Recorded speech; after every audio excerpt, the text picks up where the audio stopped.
another Minute Microscopy. I'm Eric Rosenblatt. Why don't you like and share, leave a comment down there if you feel so inclined? That'd be great. So, today I'd like to talk about something I heard about that seriously worried me, and I think it'll worry you too. It all centers around master codes for safes. Recently, the FBI raided this guy's house. I can't recall what for, but I'm sure it was drugs. The guy had a gun safe made by Liberty Safe, and the FBI wanted to get into it. So they called the company, and the company provided the FBI with a master safe code. What the hell?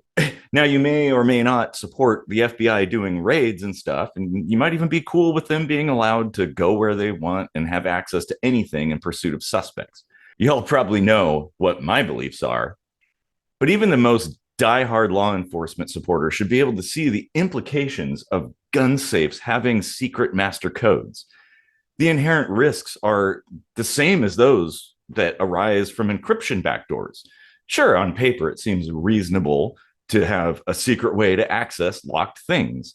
But the problem with secrets is, well, they don't stay secret.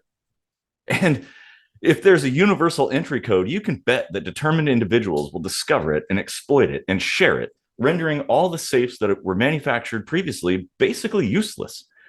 If I have a safe full of guns in my house and kids, I want the only way to open that safe to be a code I selected or brute force entry with a cutting torch.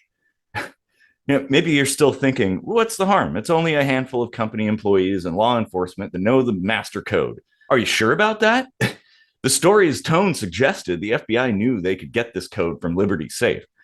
How many times have they called them? How many cops, FBI agents, and company employees know this code? Did anyone write it down? How many other safe manufacturers have similar codes? See, it all takes one slip up for the whole thing to come tumbling down. And it's not like law enforcement is somehow without fault or corruption. There are plenty of bad guys among the supposed good guys. Plus, you have the employees of Liberty Safe. That master code is worth a hell of a lot of money. In fact, I wouldn't be surprised if the code already hasn't been leaked. I know you're probably saying right now, nothing is ever 100% secure. Security is more of an illusion to deter people from attempting to access things. Well, that is true, but we don't need to intentionally kneecap our walls by building in giant gaping holes just for the sake of law enforcement having a convenient means of entry. If we do that, then there's really no point in securing anything in the first place.